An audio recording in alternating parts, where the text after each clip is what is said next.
আমার বন্ধুগণ, আমার ভাইরা, তো সেই নবীর সিলসিলায় প্রতিষ্ঠিত হওয়া যোগ্য একজন বুজুর্গ, তার নাম হলো মুফতি রশিদ আহমদ গঙ্গী রহমতুল্লাহ। মনে আছে?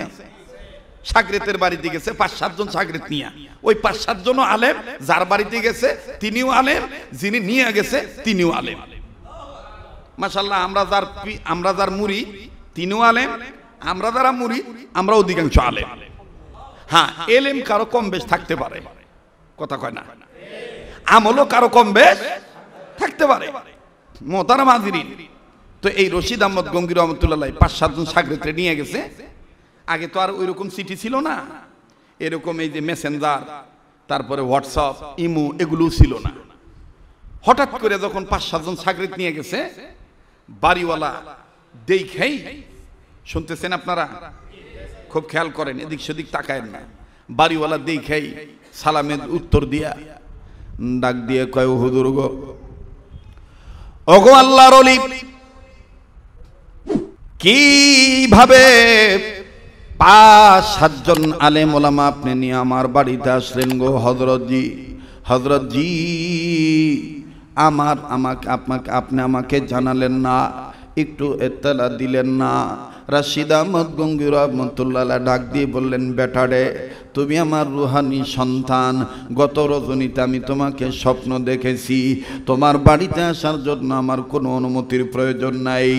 আমি আমার আল্লাহ রাব্বুল আমিনের কাছে বলি, তোমার বাড়িতে এসেছি চলিয়া। বাবাজি, আলোচনাটা শুনবেন খুব খেয়াল করিয়া। ভাই গো, কেন আপনি বড়র কাছে আসবেন না? আল্লাহর কসম করে বলি, কোনো অর্থের জন্য নয়, কোনো সম্মানের জন্য নয়, একমাত্র আমার মুরব্বী যেন মনে কষ্ট না পায়। আমার ভাইরা, আমার বন্ধুগণ, আল্লাহর ওলির ইতাআত করার জন্য, আল্লাহ ওয়ালাদের নিসবত সহবত ধরে রাখার জন্য, হাজার বিধি ব্যস্ততা থাকার পরও বাজার না হাজিরা দেওয়ার জন্য এসেছি। আরে ভাইয়া, রশিদ আহমদ গঙ্গী রহমতুল্লাহি আলাইহি ডাক দিয়ে বললেন, বেটারে, আমি তোমার বাড়িতে এসেছি। বেটারে, আমি মনে করি নাই তোমার কোনো পারমিশন দরকার আছে। এইবার ব্যক্তিটি ডাক দিয়ে বললেন, হযরতজি, আপনি তো চলে এসেছেন, অনুমতি যদি দিতেন গো হযরতজি, আমি বাজারে যাইতাম, বাজার করে নিয়ে আসতাম। রশিদ আহমদ গঙ্গী রহমতুল্লাহ আলাইহি বললেন, বেটারে, তোমার বাজারের দরকার নাই, আমি তোমার বাড়িতে খাদ্য খাবো না, আমার খানার তেমন কোনো চাহাত নাই। আল্লাহর ওলির মুলি, আল্লাহর ওলির মুরিদ, যোগ্য ব্যক্তি, আলেম মানুষ ডাক দিয়ে বলতেছেন, হযরতজি, আপনি না খান, কিন্তু আপনার সাথে যে ৫-৭ জন আলেম নিয়ে আছেন, এরা তো মেহমান, এদের যদি আমি মেহমানদারি করি তাই না আমার পাকাপোক্ত হবে ঈমান, কেননা এটা রাসূল করিম সাল্লাল্লাহু আলাইহি সাল্লামের সুন্নাত। ওগো হযরতজি, আপনি যদি অনুমতি দিতেন তাইলে আমি ৫-৭ জন ব্যক্তির জন্য আমি বাজার করে নিয়ে আসতাম। বাবাজি, কোনো দিকে খেয়াল রাখবেন না বন্ধ, এই আব্দুল খালেক শরীয়তপুরীর কণ্ঠ সুর শব্দ ঝংকার, এটা আজকের নয় বাবা, এটা দীর্ঘ আমার বন্ধুগণ ৩২ বছর চলতেছে ময়দানে কথা বলার বয়স। ও বাবাজি, আল্লাহ রাব্বুল আমিন এখনো কণ্ঠ ভালো রেখেছেন, আল্লাহ রব্বুল আলামিন এখনো বাজার না আকল এলেম বাজার না আমার বন্ধুগণ পরিষ্কার রেখেছেন। ভাই গো, কোনো দিকে কোনো নজর নেই, জীবনের শেষ বয়ান মনে করে বয়ান করছি। আল্লাহর ওলি ডাক দিয়ে বললেন, ঠিক আছে বেটা, তুমি বাজারে যাইবা, তবে বাজারে যাওয়ার আগে বেটারে তুমি আমারে এক বদনা পানি এনে দাও। বাবাজি, অনুরোধ করে বলবো, এদিক সেদিক নজর দিবেন না, এদিক সেদিক নজর দিলে আলোচনার পয়েন্ট হারিয়ে ফেলবেন, আর যাহা মাত্র আলোচনার পয়েন্ট হারিয়ে ফেলবেন, আমল করার জন্য বাবাজি বিশুদ্ধ জ্ঞান আপনার কিন্তু জয়েন্টে সমস্যা হয়ে যাবে। এই জন্য পয়েন্টে পয়েন্টে বাজান, আমি আমল ইমান দুরুস্তর জয়েন্ট ঠিক করার জন্য কথা বলছি। ভাই গো, আমার আগে পরে উম্মতের আলেমগণ কথা বলেছেন, কথা বলবেন। দেখেন এই পাগল কি বলে। ও বন্ধুরে, আল্লাহর ওলি আধ্যাত্মিক সাধক রশিদ আহমদ গঙ্গী বললেন, এক বদনা পানি এনে দিয়ে যাও। মুরিদ ডাক দিয়ে বলেন, হযরত পানি দিয়ে কি করবেন? রশিদ আহমদ গঙ্গী রাহমাতুল্লাহি আলাইহি ডেকে ডেকে বললেন, বেটারে, এই পানি দ্বারা আমি ওযু বানাবো। এবার আমার বন্ধুগণ মুরিদ যখন এক বদনা পানি নিয়ে আসলেন, তৎকালীন সময় সময় কিতাবে লেখক লিখে বাবা বদনা ছিল মাটির বদনা, মাটির বদনা পূরণ করিয়া, ও বন্ধু মাটির বদনা পুরা করিয়া যখন পানি এনে দেওয়া হলো, আল্লাহর ওলি রশিদ আহমদ গঙ্গী রহমতুল্লাহ আলাইহি পানি দ্বারা ওযু করার নিয়ত করলেন। বিসমিল্লাহ বলিয়া এ বন্ধু যখন দুই হাতের ডাইন হাতের প্রথম যখন তিনবার কবজি পর্যন্ত ধৌত করলেন, এরপরে বাবাজি বাম হাতের কবজি যখন তিনবার ধৌত করলেন, এরপরে ওযুর তরতিব অনুযায়ী দ্বিতীয়বার বাবাজি মুখে যখন বিসমিল্লাহ বলে পানি ঢুকাইলেন, আহারে কি জানি আশ্চর্যজনক ঘটনা ঘটে গেল বাবা। মুখের ভিতর পানি দেওয়ার পরে আর আল্লাহর বান্দা আল্লাহর ওলি রশিদ আহমদ গঙ্গী রহমতুল্লাহ আলাইহি মুখ থেকে পানি বের করেন না, পানি গিলেনও না, পানি ফেলেনও না। ভাই গো আবারও বলছি, অনুরোধ করে বলছি, খুব খেয়াল করে কথাগুলি শুনবেন। অল্প সময়ের মধ্যে আমি কথাটা ফিনিশিং দিয়ে বিদায় নিয়ে চলে যাব। কেন নিজেরা জাহান্নামের আগুন থেকে বাঁচবেন না? ও এলাকাবাসী, কেন আপনি আপনার মুর্দা কবরবাসীদেরকে জান্নাতবাসী বানাবেন না? আল্লাহর ওলি রশিদ আহমদ গঙ্গী রহমতুল্লাহি আলাইহি এইবার মুখের ভিতরে যখন পানি দিলেন, বিসমিল্লাহ বলে পানি ঢুকাইলেন ঠিকই, কিন্তু আমার বন্ধুগণ ওযুর নিয়ম, ওযুর তরতিব হলো তিনবার মুখ দিয়া কুলি করা লাগে। একবার পানি ফেলে দিবি, দ্বিতীয়বার আবার মুখে পানি নিবে, তৃতীয়বার আবার কুলি করবে। কিন্তু আল্লাহর বান্দা যখন একবার মুখের মধ্যে পানি নিলেন, আমার ভাইরা আর পানি ফেলেন না, কেমন জানি মুখ কালো হয়ে গেল, চোখ দুইটা লাল হয়ে গেল, এমন ঘাম আল্লাহর ওলি রশিদ আহমদ গঙ্গী রহমতুল্লাহ আলাইহি খালি কান্দে আর কান্দে। একবার ডাইনে তাকায়, একবার বামে তাকায়, একবার পিছনে তাকায়, একবার সামনে তাকায়। বাবা উপস্থিত আলেমরা ডাক দিয়ে কয়, ঘটনা কি হযরতের কি হলো? মুখের ভিতরে পানি নেওয়ার পরে কি কোনো ধরনের কোনো সমস্যা হইল নাকি? বুকের মধ্যে খিল লাগলো নাকি? আবার হার্টে অ্যাটাক কোনো ঝামেলা হইল কিনা? হৃৎপিণ্ডে তার কোনো ঝামেলা হইল কিনা? রশিদ আহমদ গঙ্গী রহমতুল্লাহ আলাইহি মুখের আমার বন্ধুগণ পানি নিয়ে চুপ করে থাকলেন, শুধু নয়ন চোখের নয়ন জলে বুক ভিজা কান্দে। আল্লাহর ওলি এইবার মুখ থেকে পানি ফেলে দিয়ে উপস্থিত আলেমদের ডাক দিয়ে বলতেছে, আলেমগণ তোমরা যে যেখানে আসো জলদি করে আমার কাছে আসো, আর আমার চতুর্দিকে দাঁড়াইয়া কালেমার জিকির তোমরা টান দাও, কালেমার জিকির টান দাও।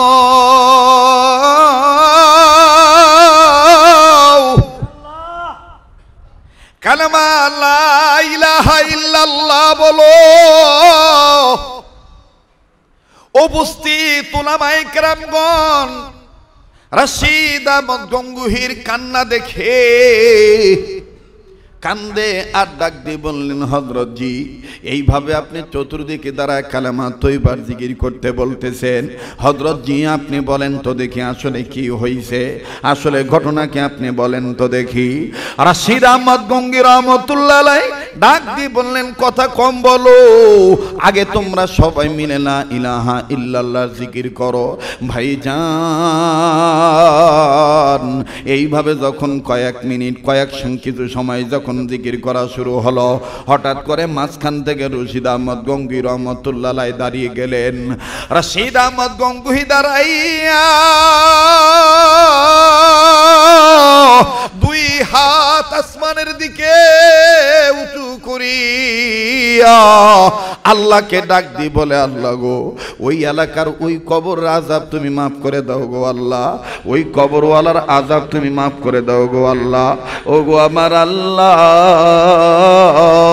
একটা ডাক দেন না, মায়া লাগায় বলেন না আল্লাহ। ডাক দিয়ে বলে, ও গো মালিক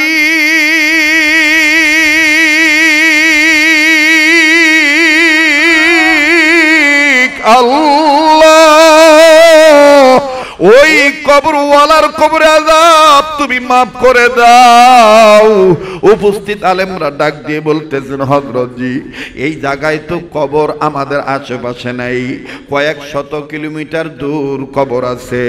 হুজুর গো আমি এখানে নতুন বাড়ি করেছি, এই আশেপাশে তো কবর নাই, কার কবর আযাব মাফ হবে কিছুই বুঝি না। গঙ্গি রহমাতুল্লাহ আলাইহি বলেন, জিকির বন্ধ করিও না, তোমরা সবাই আলেম লা ইলাহা ইল্লাল্লাহ বলো আর মুহাম্মাদুর রাসূলুল্লাহ বড় মোহাব্বত কইরা পড়িও। আমার কাজ আমি করি, তোমাদের কাজ তোমরা করো। এবার বাজান উপস্থিত উলামায়ে কেরামগণ যখন লা ইলাহা ইল্লাল্লাহর জিকির করা শুরু করলো, গঙ্গুই রহমাতুল্লাহ আলাইহি আমার বন্ধুগণ হাত উঁচু করে যখন আল্লাহর কাছে দরখাস্ত জানাইলেন, কিছুক্ষণ পর রশিদ আহমদ গঙ্গুই রহমাতুল্লাহ আলাইহি মুস্কি হেসে দিয়ে বলে, আলহামদুলিল্লাহ। ওগো আমার শাগরেদ পানি এনে দাও, এনে দাও ওযুর পানি। তোমাদের জিকিরের কারণে আল্লাহ পাক করেছেন মেহেরবানি। ও আমার শাগরেদেরা, তোমাদের জিকিরের কারণে আল্লাহ পাক করেছেন মেহেরবানি, এনে দাও জলদি করে আমারে ওযুর পানি। আবার রশিদ আহমদ গঙ্গি রহমাতুল্লাহ আলাইহি ওযু আবার নতুন করে বানাইলেন। ওযু শেষ হওয়ার পর রশিদ আহমদ গঙ্গি রহমাতুল্লাহ আলাইহি ডাক দিয়ে বলে, ওগো বাড়িওয়ালা বাবা, তুমি বাজারে যাইও পরে, আল্লাহু আকবার, তুমি বাজারে যাইও পরে, আগে আমার যাই নামাজ দাও, আমি 2 রাকাত নামাজ আদায় করব। আমার বন্ধুগণ যাই নামাজ দেওয়া হলো, নামাজের মুসাল্লা নিয়া আল্লাহর ওলি 2 রাকাত নামাজ আদায় করলেন। নামাজ আনতে আমার বন্ধুগণ হাত তুলিয়া আল্লাহর কাছে কান্দার ডাক দিয়ে কয়, শুকরিয়া গো আল্লাহ আপনার, আপনি আমার দোয়া কবুল করেছেন, উপস্থিত আলেমদের জিকির কবুল করেছেন, বেচারার কবর আযাব মাফ হইয়া গেছে।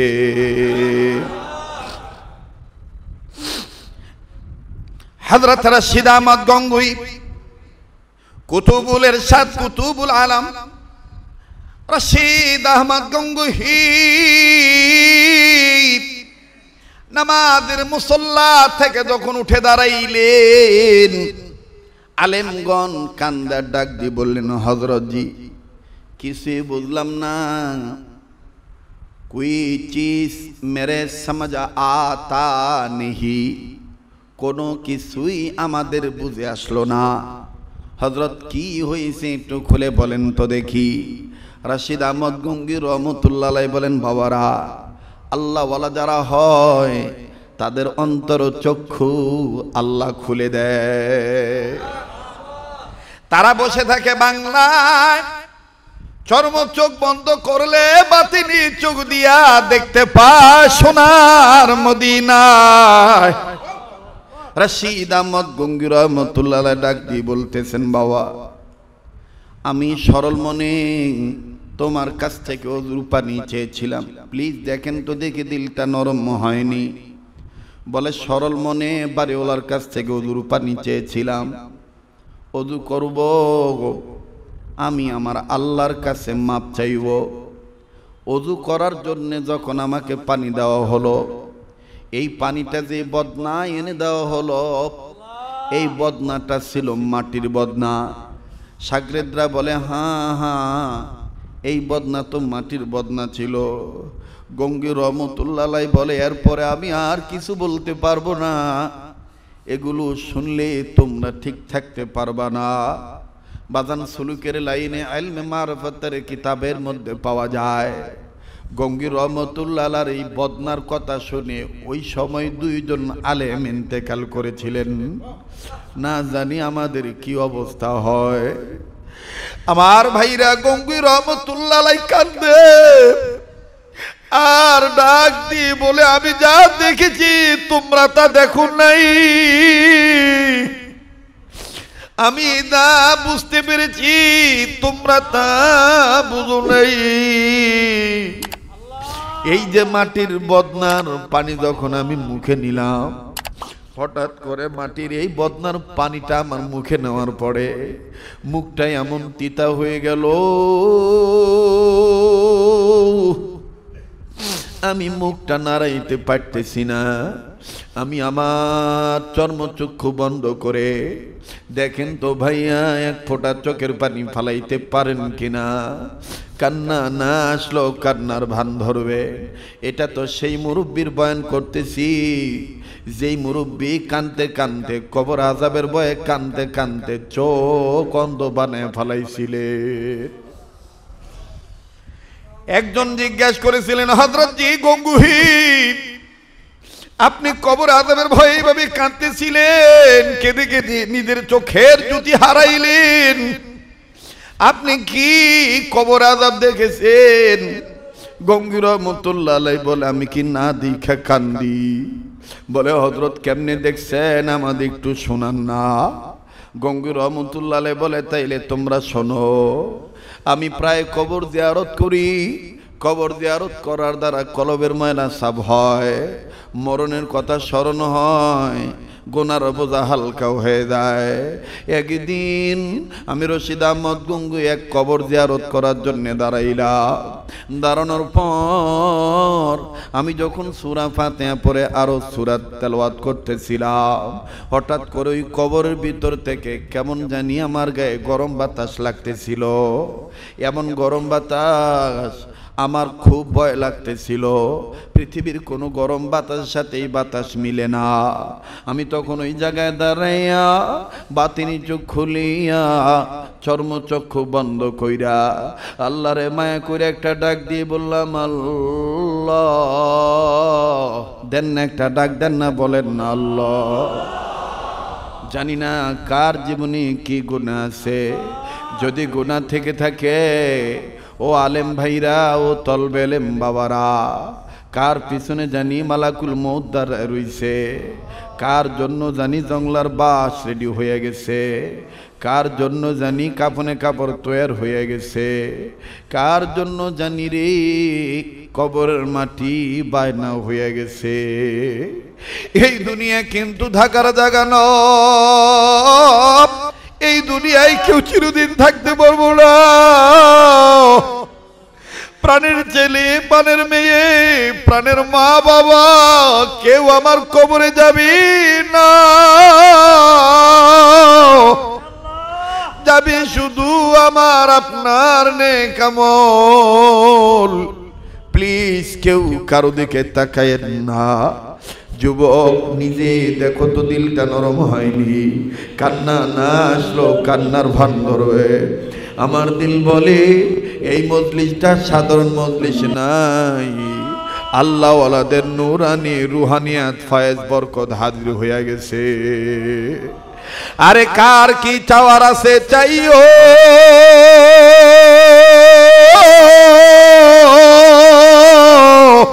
কে কেমনি ডাকবা ডাকিও, আমার আল্লাহ আজকে তোমারে আমারে মাফ করিয়া দিবে। মায়া লাগা একটা ডাক দেন না, বলেন না আল্লাহ। আবার বলেন না আল্লাহ। আল্লাহ দেখো তোমার আলেম বান্দারা কেমনে কান্দে। আল্লাহ দেখো বুড়া বুড়া লোকেরা কেমনে কান্দে। আল্লাহ দেখো যুবকেরা কবরের কথা চিন্তা করে কেমনে কান্দে। আল্লাহ তোমার কি মায়া লাগে না? রশিদ আহমদ গঙ্গুহি রাহমাতুল্লাহ আলাইহি বলেন, ওই কবর থেকে আমার গায়ে যখন গরম বাতাস আসলো, আমি আমার মালিককে ডাক দিয়ে বললাম, মাওলা, এই কবরে মনে হয় আযাব হইতেছে। ও আল্লাহ, যদি আমার একটু দেখাইতাও, আমি আমার বাতিনি চোখ দিয়া দেখতাম এই কবরে কেমন আযাব হইতেছে। আল্লাহর ওলি রশিদ আহমদ গঙ্গুহি রাহমাতুল্লাহ আলাইহি বলে, আমার আল্লাহ আমার ডাক কবুল করলেন, আমার অন্তর চক্ষু খুলে দিলেন। আমি এখন বাতিনি চোখ দিয়া কবর দিকে নজর দিলাম। নজর দিয়া দেখতে পাই এই কবর আর কবর নেই, কবরের মধ্যে খালি সাপ আর সাপ। কবরের ভিতরে যে লোকটা শুয়ে আছে, শত শত সাপের নিচে। আমি অনেক ভালো করে নজর করে দেখলাম, কবরওয়ালার মুখটা শুধু দেখা যায়, কবরওয়ালার মুখটা শুধু দেখা যায়। আরো নজর করে দেখতে পাইলাম এই কবরওয়ালা লোকটাকে সাপগুলি এমন ভাবে পেঁচা পেঁচা ধরছে, এমন ভাবে যাতা দেয় কবরওয়ালার হাড্ডিগুলি কটমট খটমট করে ভেঙে যায়। এই লোকটা কান্দে আর ডাক দিয়ে বলে, দুনিয়ায় কি আমার কেউ আপন বলতে নাই? আমার জন্য কি কেউ কাঁদতে পারো না? আমার জন্য কি কেউ দোয়া করতে পারো না? আমার ছেলেরা কই, আমার মেয়েরা কই? তোমাদের বাবা কবরে ভালো নাই। আমি জানি না বাইরে ময়দানে মজলিসে কে মা হারাইছে, কে বাবা হারাইছে, কার মা বাপ জানি কবর থেকে কান্দে আর ডাক দিয়ে বলে, বেটার বেটি রে, মা পিলে গেলি আমাদের জন্য কাঁদলি না। বাবা কবর আইসা খবর পাইলা, দুনিয়ায় যদি কোনো ছেলে মেয়ে বাপ মার জন্য কান্দে, ছেলে মেয়ের কান্নার উসিলায় বাপ মার কবর আযাব আল্লাহ মাফ করিয়ে দিবে। ও মায়ের ভক্তরা, বাবার ভক্তরা, আজ যদি তুমি আমি মা বাবার জন্য কান্দি, আগামীতে তোমার আমার ছেলে মেয়ে তোমার আমার জন্য কাঁদবে। জামিয়া নুরিয়া ইসলামিয়ার মজলিস সাধারণ মজলিস নাই, এটা আল্লাহওয়ালাদের মজলিস হয়ে গেছে। তওবা কবুল হয়ে যাবে। কাজে মায়া লাগায় একটা ডাক দেন না, বলেন না আল্লাহ, আবার বলেন না আল্লাহ। রশিদ আহমদ গঙ্গী রহমতুল্লাহ আলাইহি বলেন, বাবা ওই কবরওয়ালার আযাব দেখে এমন কাঁদতেছি, তখন আমার মনে পড়ে গেল হযরত উসমান যে বলেছেন, কবর হলো ইমিগ্রেশন কাউন্টার। কবরে যদি কেউ ধরা খায়, কবরে যদি কারো জন্য আযাব হয়, তাইলে এই কবরটাই তার জন্য জাহান্নাম। আবার যদি কেউ কবরে মাপ পাইয়া যায়, কবরটাই তার জন্য জান্নাত। আল্লাহু আকবার, আবার বলেন না আল্লাহু আকবার। রশিদ আহমদ গঙ্গী রহমতুল্লাহ ডাক দিয়ে বলে, বাবা এই মাটির বদনার পানি যখন আমি মুখে নিয়ে ওযু করলাম, ওযু করার পর মুখের মধ্যে নেওয়ার পরে আমার মুখটা তিতাও হয়ে গেল। আমি ডাক দিয়ে বললাম, আল্লাহ আমার এই মুখটা কেন তিতা হইল, পানি কেন এত তিতা? আল্লাহ ডাক দিয়ে কয়, রশিদ রে, এই মাটির বদনা, যে মাটির বদনায় তুমি ওযু করতেছ, যেই মাটির বদনায় পানি আনা হয়েছে, এই বদনাটা যেই এলাকার মাটি দিয়া বানানো হয়েছে, ওই এলাকায় এক গুনাহগার শুয়ে আছে। ওই গুনাহগারের কবরে সাংঘাতিক আযাব হইতেছে। ওই আযাবের কারণে আমার বান্দার শীত অত্র এলাকার মাটি তিতা হয়ে গেছে, আর ওই তিক্ত মাটি দিয়েই বদনাটা বানানো হয়ে গেছে। আমি রশিদ তখন ডাক দিয়ে বললাম, আল্লাহ তাইলে কি মাফ করার কোনো রাস্তা নাই? আল্লাহ ডাক দিয়ে বললেন, তার ছেলে মেয়ে যদি রক্তের কেউ যদি লা ইলাহা ইল্লাল্লাহু মুহাম্মাদুর রাসূলুল্লাহর জিকির করে, আমি আল্লাহ তার কবর আযাব মাফ করে দেব।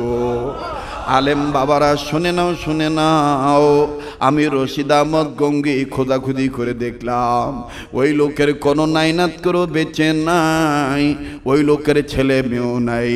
আমি ফের আল্লাহকে ডাক দিয়ে বললাম, আল্লাহ লোকটার তো কোনো আত্মীয় স্বজন নাই। আল্লাহ তখন ডাক দিয়ে বললেন, রশিদ রে, ওই লোকটা আর তুমি লোকটা তোমার সামনে দাঁড়া আছি, সবার মিল্লাত এক কিনা? আমি তো সব মুসলমানদের জন্যই বড়া খুশখবরিয়া আমি জানিয়ে দিয়েছি, মিল্লাতা আবিকুম ইব্রাহিম হুয়া সাম্মাকুমুল মুসলিমিন। মুসলমানরা যদি তাদের মিল্লাত ঠিক রাখে, মিল্লাত অনুযায়ী প্রতিটি মুসলমান ভাই ভাই, অতএব তোমরা সবাই মিলে ওই কবরওয়ালা ব্যক্তির জন্য যদি লা ইলাহা ইল্লাল্লাহর জিকির করো, আমার নবী যেহেতু বলেছে লা ইলাহা ইল্লাল্লাহু মুহাম্মাদুর রাসূলুল্লাহর জিকির যদি কবরওয়ালার উদ্দেশ্যে করা হয়, কবরওয়ালার কবর আযাব আল্লাহ মাফ করিয়া দিবে। কাজে রশিদ তুমি সবাইরে বলো জিকির করার জন্য। জন্য। ওগো আমার সাগরেতেরা, যখন আমি তোমাদেরকে বললাম জিকির করো, তোমরা যখন নিবেদিত প্রাণ হইয়া কালেমার তালকিন লা ইলাহা ইল্লাল্লাহু মুহাম্মাদুর রাসূলুল্লাহ জোরে জোরে বললা উঠিয়া, আল্লাহ বলে জিকির থামাও, জিকির থামাও, জিকির থামাও, আমি আল্লাহ তার কবর আযাব মাফ করে দিয়েছি। আমার বন্ধুগণ রশিদ আহমদ গঙ্গি বলে, আল্লাহ আমি এইভাবে মানতে চাই না। যেই মাটির বদনার পানি তিতা লাগছে, ওই মাটির বদনার পানি যদি পাতার পুরনো স্বাদে ফিরে যায়, সাধারণ স্বাভাবিক পানি যেরকম মুখে নিলে যেরকম মজা পাই, ওই রকম যদি মজা পাই, তাইলে বুঝবো কবরওয়ালার কবরে কোনো আযাব নাই। ও বাবা করে ওযু বানাইলাম, মুখের মধ্যে যখন বিসমিল্লাহ বলে পানি দিলাম, পানিটার মধ্যে এত স্বাদ পাইলাম, এত গ্রান পাইলাম, আমার আল্লাহ ডাক দিয়ে বলে, রাশিদ আমার নামের কারণে আমি আল্লাহ তোমার দোয়া কবুল করেছি, আমি আল্লাহ তার কবর আযাব মাফ করে দিয়েছি। এ কথা বলার মাকসাদ হলো আমার ভাইরা, উম্মতের ওলামায়ে কেরাম যে মাদ্রাসা করেছে, এই মাদ্রাসাগুলি ক্যান্টনমেন্ট, আর এই ক্যান্টনমেন্টের দ্বারাই আউলাদিল মুসলিমিন আমওয়ালিল মুসলিমিন, মুসলমানদের আওলাদ ঠিক থাকবে, মুসলমানের বংশ ঠিক থাকবে, মুসলমান ধ্বংস হবে না এই মাদ্রাসাগুলি খানকাগুলি চালু থাকলে। কথা বলেন ঠিক কিনা? আল্লাহ পাক তাই বলেন আদর করে, ইয়া আইয়ুহাল্লাযীনা আমানু কু আনফুসাকুম ওয়া আহলিকুম নার, ঈমানদার বান্দারা তোমরা নিজেরা জাহান্নামের আগুন থেকে বাঁচাও, নিজেদের অধীনে যারা আছে তাদেরকেও জাহান্নামের আগুন থেকে বাঁচাও। হাকিমুল উম্মত মুজাদ্দিদুল মিল্লাত মাওলানা আশরাফ আলী থানভী রাহমাতুল্লাহ লেখেন, উম্মতে মুহাম্মাদীদের জাহান্নাম থেকে বাঁচার পথ হলো চারটা। নাম্বার 1 হলো আলেম হওয়া, নাম্বার 2 হলো আলেমের ছাত্র হওয়া, নাম্বার 3 হলো আলেমের কথা শোনা, নাম্বার 4 হলো আলেমদেরকে মোহাব্বত করা। আলহামদুলিল্লাহ সুম্মা আলহামদুলিল্লাহ মাশাআল্লাহ, এই জামিয়া নুরিয়া ইসলামিয়া কোনাবাড়ি মাদ্রাসার পক্ষে যারা আমরা আসি, থাকবো, ছিলাম, আমরা সবাই 4 গ্রুপের লোক। কথা বলেন ঠিক কিনা? মুহতারাম হাজিরিন, মুখতাসার কথা বললাম। হযরত উম্মতের ওলামায়ে কেরাম এখানে বসে আছেন, যারা নিচে বসেছেন, যাদের ছাত্র হওয়ার যোগ্যতা মান নাই, এত বড় বড় আলেম, বিজ্ঞ আলেমরা এখানে আছেন। আমি দেখেছি ওনাদের চোখের পানি পড়েছে, এই চোখের পানি আল্লাহ ফিরে দিবে না। আমি মুখতাসার কথা বলেছি, এটাই বুঝাইতে চেয়েছি, আসেন আমি নিজে বাঁচবো, অপরকে বাঁচাবো জাহান্নামের আগুন থেকে। সেটা আলেমবিহীন নয়, ওলামায়ে কেরাম ছাড়া নয়। আমি তাবলীগ করব, আমি রাজনীতি করব, আমি মাদ্রাসা করব, আমি দান সদকা করব, আমি ইবাদত করব, সব কিছু উম্মতের হক্কানি আলেমদের নেক সাহাবতের থেকে করব ইনশাআল্লাহ। আল্লাহ পাক আমাদের সবাইকে কবুল করেন, বলেন আমিন।